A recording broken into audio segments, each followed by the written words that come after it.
Good evening, and this is my PowerPoint presentation about civic journalism. My name is Hazel Smith, and I'm going to go ahead with my presentation. What is civil journalism? Civic journalism, in other words, is an alternative news source. This could come directly from normal people, just like me and you, and it is given to the general public. There are so many non professionals that are educating each other. They are using their press tools and other resources that they have in order to share this information and share their side of the story.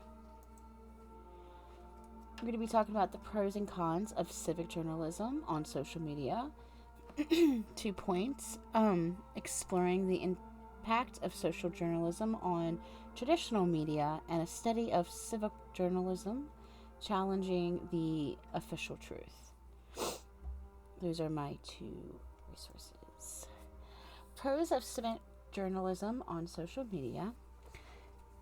Citizen journalists have the ability to entice professional journalists to make reports that they might not have released otherwise.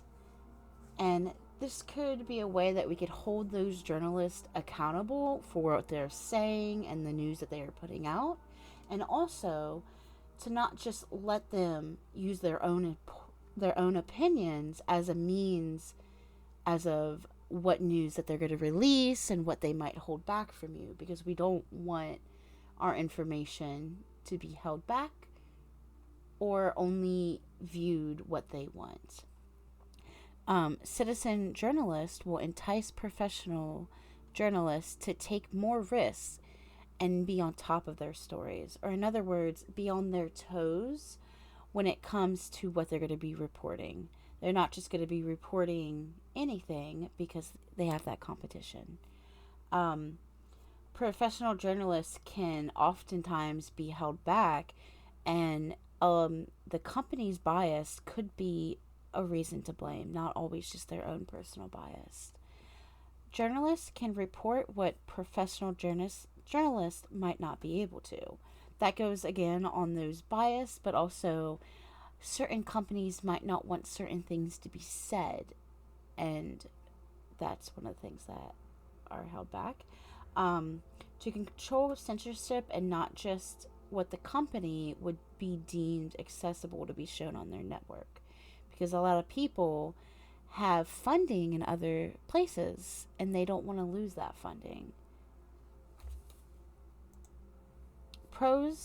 More pros, sorry. The language that a citizen journalist might be using could be easier for viewers like me and you to understand. This also might seem like it's coming more personal. As I go on to explain, rather than it seeming like a company or this big business talking to you, it could look more like a relatable conversation that friends could be having, rather than you just watching the news, which tends to, for like the younger crowd, news seems like an old person thing, rather than, of course, everyone has conversations, and this would be a more like that. The ability of a range and diversity of information that is being shown to the public. This isn't just about the diversity of the people who are reporting, which is very important, but also their sources of information. When all of your sources are coming from certain places with certain views, that can limit the amount of information that you receive. It could also, back to that bias, these people might also have bias, and if you continue to go to the same people, those biased would get in the way of that information that you receive. It also could be less dangerous for a citizen journalist that reports the story rather than it coming from a company. The citizen journalists are reporting on different social medias that could be anonymous, or they might not use a name that is theirs. The reason why this makes it less dangerous is because they're not showing their face, they're not showing who they are, so they don't have to worry about losing their job. They don't have to worry about a company, coming down on them, being upset about what they did. they have that distance that a professional journalist might not have. Citizen journalists can be given a voice to people who might not have a voice otherwise. This doesn't always apply to those who don't speak up, but letting those report who wouldn't have that ability to be that personal journalist for a variety of reasons, such as being discriminated for things that they can't control. It might not look that way inherently, but it's very viable that it could happen.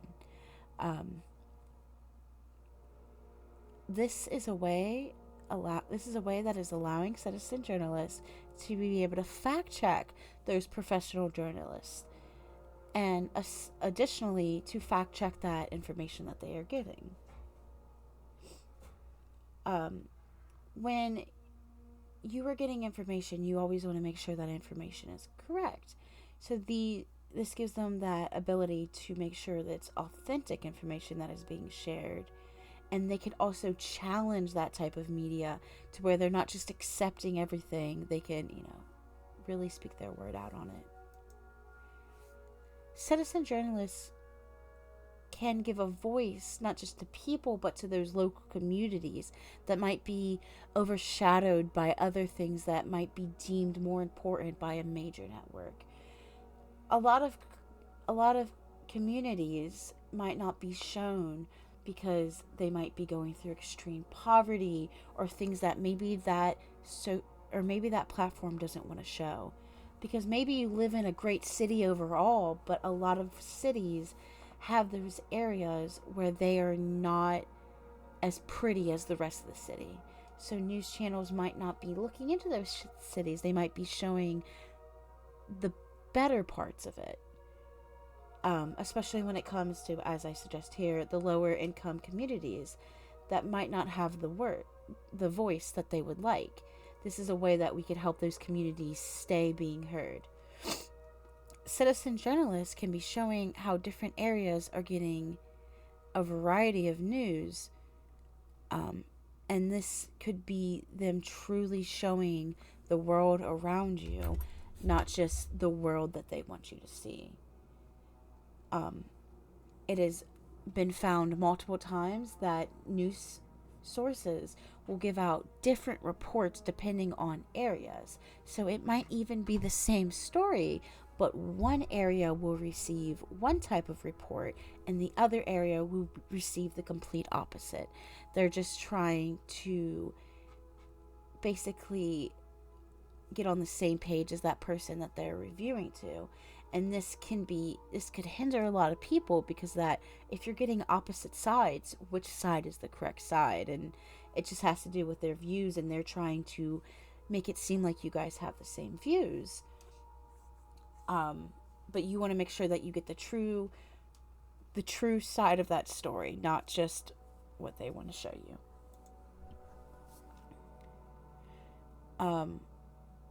There is often a lack of professionalism training that is found in these citizen journalists. They don't have any set rules. There's not anyone that they have to answer to. So both of these kind of go hand in hand. When there's not any set rules and they could be posting whatever they want, this might not always be a good thing. It could very well be an amazing thing, because they could share all that information with you that they wouldn't share if they were with a company. But without that proper education, they just have to use their own morals and what they seem as reliable information that they can share with you. And due to that not being held accountable, there's not really a stopping to what they could put out. They could put out whatever they want to. And basically, it's what do they want to say to the public.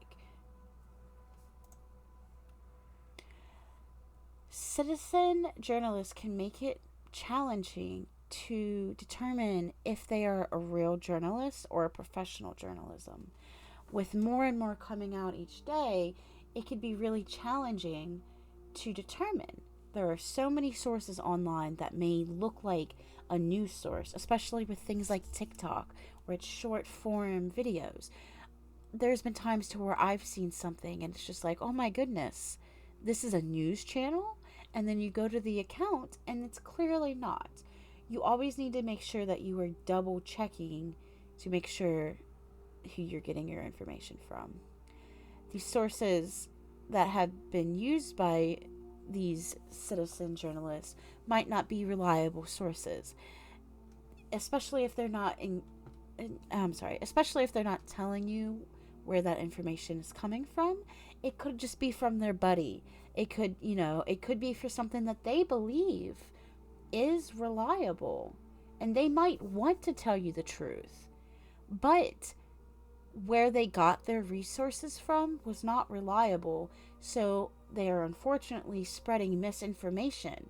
Even though they had good intent originally, their resources would hinder them.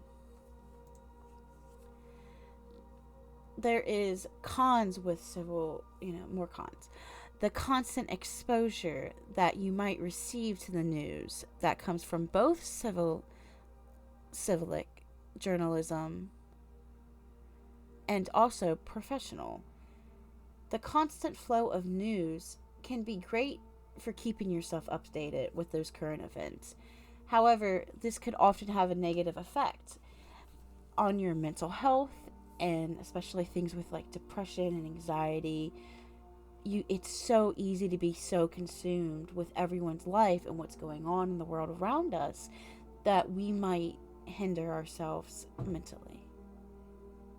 We want to make sure that we don't get too over consumed with these types of media. You might not truly know who you're getting your facts and stories from, whether it's coming from posting on social media, especially if they're posting anonymously. But even if it's not that, they could say that they are this person, and you look at that person and that person has clearly got all this background, they have education, and you're like, this is a reliable source. However, they were completely lying to you about who they were.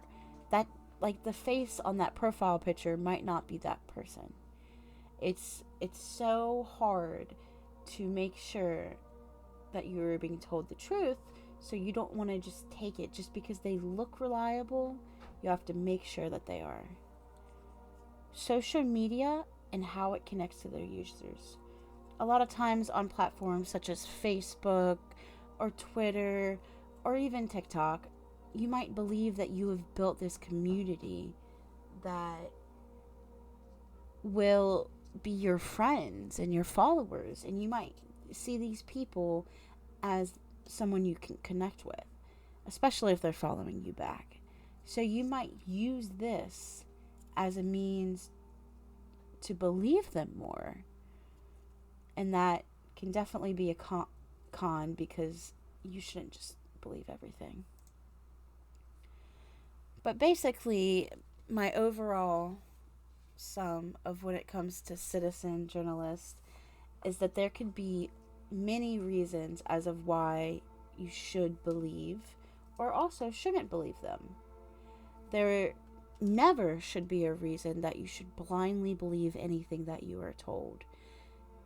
As I said earlier, there's so much misinformation, and it's best to just double check where you're getting that information from, regardless if it's from a professional company or a citizen journalist. You want to make sure that everything's correct.